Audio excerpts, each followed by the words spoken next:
Hi everybody, Shmuel here from CFOIC. Again, no studio. The guy is still in reserve. Today is Parsha Bo. I want to share with you and start with a short story. Everybody heard of the Nobel Prize. Alfred Nobel was a great scientist.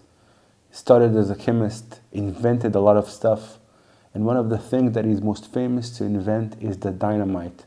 And in those times in Europe, it was used mainly not for what he intended to do, to explode mines in a safer way, but of course, especially in this time of war, to kill people. And it happened to be when he was a very old person and he lived in Paris at that time. He opened the morning newspaper to reveal the worst possible news. He opens the newspaper in the morning and there's the eulogy part, and in there it says, we are here to announce the death of Mr. Alfred Nobel. Him. He read about his own death. Of course, it was a mistake. The problem was what was written inside this piece. This cruel person that started as a chemist and could do something positive to the world used his effort, his energy, his knowledge to make a dynamite, to invent dynamite, which made so many casualties, so many people died because of it, so many families cried because of him. We're happy that he's dying, that he died, and we wish him only bad. A person reads his own eulogy, reads this and understands at that moment the mistake that he made in his life and how money or bad decisions went and took him to the wrong path in life when really he wanted only to do good. He decided at that moment to take the vast majority of his money to donate it into this fund that's going to reward people that took their science and made good to the world. As you all know it, the Nobel Prize. This is how it started.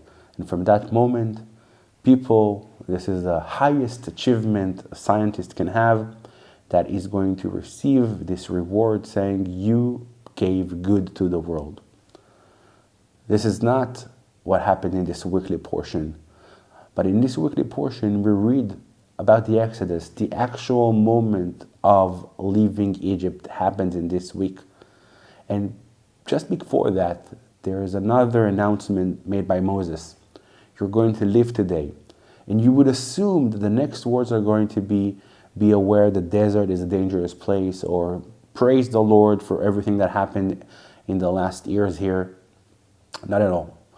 Moses decides to talk about questions that your kids will ask you one day. One day your son is going to ask you what happened there in Egypt, and you will answer him. One day your son is going to ask you, were you slave and what happened, and you give him an answer.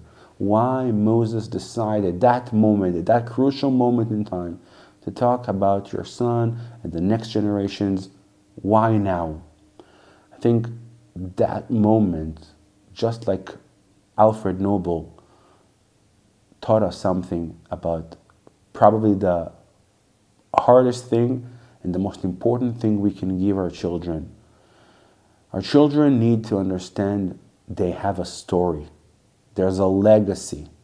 It's something that happened many, many years ago. We have a narrative, we have something to share. There's something that's going to take us over to the next chapter. You are the next chapter. At that moment when Moses stands in front of the Exodus and he understands that children are going to be educated on this story for many, many years. In Judaism, everybody knows about Passover, and how we stand there in the Seder night and we teach our kids and we tell them a story. This story becomes the most important, crucial thing a person can pass through his kids. It's not money, it's not buildings, it's not asset. You are a part of the story. From that moment, everything that Jewish people will do is going to be connected to this. How to tell the story of what happened to your family. How can you share the story of what happened to your nation? And thank God we have many stories to share. We've been there in the worst of the times and in the best of the times. And always the journey starts and the journey finishes with Moses commanding us and telling us, you have a story to tell. You are a part of a big story. You are another chain. How will your story going to contribute to the big story? At that moment when Nobel understood that this story did not work the way he wanted, he changed his ways. We are trying to catch our kids in a very young age and tell them, you are part of a long telling story. The famous author Paul Auster said, stories happen to people who tell story. And indeed, because of that, we are well known to be storytellers. How can we not? Only with stories, most of them with good ending. Only with stories we were able to continue the hope of generations, the understanding that something happened at that time as well, but we continue to strive, we continue to grow. As we are now just finishing 100 days of war, we need to say it again. Like always, this is going to be an amazing story we will tell our children and our grandchildren.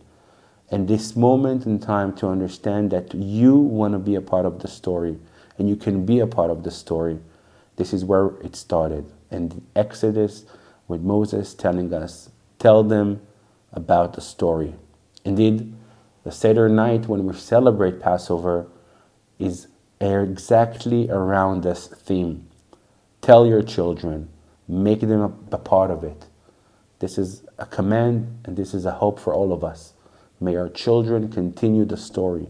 May they know the story and maybe they want to be a part of this story forevermore. Shabbat Shalom.